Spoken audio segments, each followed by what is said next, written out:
আসসালামু আলাইকুম। আজ বুধবার 22শে মাঘ, 5ই শাবান, 5ই ফেব্রুয়ারি। বাংলাদেশ বেতার সিলেট সংবাদ পড়ছি ফারহানা বেগম। সিলেটে বাড়ি বাড়ি গিয়ে ভোটার তথ্য সংগ্রহ কার্যক্রম শেষ হয়েছে। আজ থেকে শুরু হবে নতুন ভোটারদের ছবি তোলা, আঙ্গুলের ছাপ ও চোখের আইরিশের প্রতিচ্ছবি নিবন্ধন, যা চলবে 11ই এপ্রিল পর্যন্ত। যেসব ভোটারযোগ্য নাগরিক এই কার্যক্রমে যুক্ত হতে পারেননি, তারা নিজ নিজ এলাকায় ইসির সংশ্লিষ্ট রেজিস্ট্রেশন কেন্দ্রে গিয়ে তথ্য সরবরাহ করে ভোটার হতে পারবেন। সিলেটের 46টি রেজিস্ট্রেশন কেন্দ্রে ছবি, আইরিশ ও বায়োমেট্রিক সংগ্রহের মাধ্যমে নতুন ভোটার নিবন্ধন করা হবে। নতুন ভোটারদের তথ্য সংগ্রহের পাশাপাশি ইতোমধ্যে মৃত ভোটারদের তথ্য সংগ্রহ সম্পন্ন হয়েছে। সর্বশেষ হালনাগাদ অনুযায়ী দেশে ভোটার সংখ্যা 12,18,50,160 জন।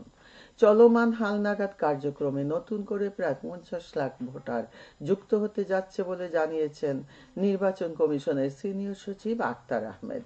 গতকাল রাজধানীতে নির্বাচন ভবনে সাংবাদিকদের তিনি এসব তথ্য জানান। সারা দেশের মতো সিলেটেও গতকাল পালিত হয়েছে বিশ্ব ক্যান্সার দিবস। দুরারোগ্য বৃদ্ধি, ক্যান্সার প্রতিরোধে সচেতনতা সৃষ্টির লক্ষ্যে প্রতি বছর 4 ফেব্রুয়ারি বিভিন্ন কর্মসূচির মধ্য দিয়ে দিবসটি পালন করা হয়। 2000 সালে প্যারিসে ক্যান্সারের বিরুদ্ধে বিশ্ব সম্মেলনের আয়োজন করা হয়। Union for international cancer control এই সম্মেলনের আয়োজন করে। এই সংস্থা প্রাথমিক পর্যায়ে ক্যান্সার শনাক্ত করতে মানুষের মধ্যে সচেতনতা তৈরি করে। সংস্থাটি 2008 সালে প্রথম এই দিবস পালন শুরু করে। দিবসটি উপলক্ষে সিলেট এমএজি ওসমানী মেডিকেল কলেজের রেডিওথেরাপি বিভাগ নানা কর্মসূচির আয়োজন করে। কলেজ থেকে বের করা হয় সচেতনতামূলক র্যালি। নগরের গুরুত্বপূর্ণ সড়ক প্রদক্ষিণ শেষে র্যালিটি পুনরায় কলেজে এসে শেষ হয়। পরে রেডিওথেরাপি বিভাগের বিভাগীয় প্রধান সহকারী অধ্যাপক ডাক্তার সর্দার বনিউল আহমেদের সভাপতিত্বে আলোচনা সভা অনুষ্ঠিত হয়। সভায় প্রধান অতিথি ছিলেন কলেজ অধ্যক্ষ অধ্যাপক ডাক্তার জিয়াউর রহমান চৌধুরী। এতে উপস্থিত ছিলেন ওসমানী মেডিকেল কলেজের শিক্ষক সহ বিভিন্ন বিভাগের চিকিৎসক ও সেবিকাবৃন্দ। এ উপলক্ষে সিলেটের নর্থ ইস্ট মেডিকেল কলেজ এবং ক্যান্সার হাসপাতালে অনুষ্ঠিত হয় আলোচনা সভা। হাসপাতাল ক্যাম্পাসে আয়োজিত অনুষ্ঠানে ক্যান্সারের কারণ, প্রতিরোধ ও করণীয় নিয়ে বিশেষজ্ঞগণ আলোচনা করেন। অনুষ্ঠানে ক্যান্সারের বিরুদ্ধে ঐক্য, সচেতনতা, আশা এবং কাজের প্রতিশ্রুতি ব্যক্ত করা হয়। অনুষ্ঠানে প্রধান অতিথি ছিলেন শাহজালাল বিজ্ঞান ও প্রযুক্তি বিশ্ববিদ্যালয়ের উপাধ্যক্ষ অধ্যাপক এম সারওয়ার উদ্দিন চৌধুরী। এতে সভাপতিত্ব করেন কলেজের অধ্যক্ষ অধ্যাপক ডাক্তার শাহরিয়ার হোসেন চৌধুরী। বিশেষ অতিথি ছিলেন নর্থ ইস্ট ইউনিভার্সিটি অব বাংলাদেশের উপাধ্যক্ষ অধ্যাপক ডাক্তার শহীদুর রহমান। এদিকে দিবসটি উপলক্ষে র্যালি ও আলোচনা সভা অনুষ্ঠিত হয়েছে মৌলভীবাজারে। 250 শয্যা বিশিষ্ট জেনারেল হাসপাতাল থেকে বের করা হয় র্যালি। পরে সিভিল সার্জন কার্যালয়ে অনুষ্ঠিত হয় আলোচনা সভা। এতে প্রধান অতিথি ছিলেন জেলা সিভিল সার্জন মামুনুর রহমান।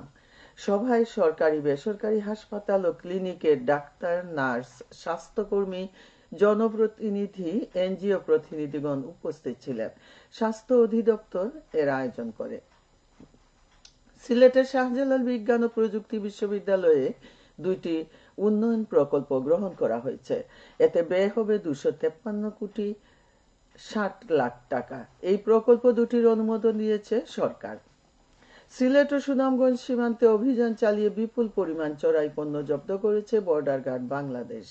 গত দুদিনে বিভিন্ন এলাকায় অভিযান চালিয়ে ভারতীয় মহিষ, চিনি, সুপারি, কম্বল, বিড়ি, মাদকদ্রব্য জব্দ করা হয়। এ সময় বাংলাদেশ থেকে পাচারকালে রসুন, শিং মাছ এবং মালামাল পরিবহনে ব্যবহৃত পিকআপ, ট্রাক্টর এবং পাথর উত্তোলনে ব্যবহৃত নৌকা আটক করা হয়। এসব চোরাই পণ্যের আনুমানিক বাজার মূল্য প্রায় 1 কোটি টাকা। এবারে শুনুন কৃষি সংবাদ। চলতি মৌসুমে মৌলভীবাজারে 1742 হেক্টর জমিতে পেঁয়াজ চাষাবাদ করা হয়েছে। জেলার 7টি উপজেলায় 1423 হেক্টর জমিতে পেঁয়াজ চাষের লক্ষ্যমাত্রা নির্ধারণ করা হয়েছিল। গত মৌসুমের চেয়ে এই মৌসুমে 254 হেক্টর পরিমাণ বেশি জমিতে পেঁয়াজ চাষ হয়। এই পরিমাণ জমি থেকে 4786 মেট্রিক টন পেঁয়াজ উৎপাদিত হবে বলে আশা করা যাচ্ছে। বাজার মূল্য বেশি থাকায় কৃষকরা লক্ষ্যমাত্রার চেয়ে 319 হেক্টর বেশি পরিমাণ জমিতে পেঁয়াজ চাষ করেছেন। জাতীয় স্কুল, মাদ্রাসা ও কারিগরি শিক্ষা সমিতির শীতকালীন ক্রীড়া প্রতিযোগিতার সমাপনী ও পুরস্কার বিতরণ করা হয়েছে গতকাল সিলেটের জৈন্তাপুর উপজেলায়। উপজেলা পরিষদে আয়োজিত অনুষ্ঠানে প্রধান অতিথি ছিলেন উপজেলা নির্বাহী কর্মকর্তা জর্জ মিত্র চাকমা।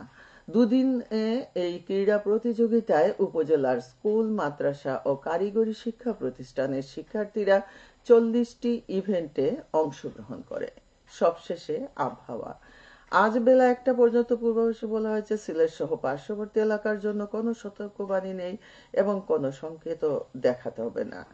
আজ সিলেটে সূর্যোদয় হয়েছে 6টা 33 মিনিটে এবং সূর্য অস্ত যাবে সন্ধ্যে 5টা 40 মিনিটে।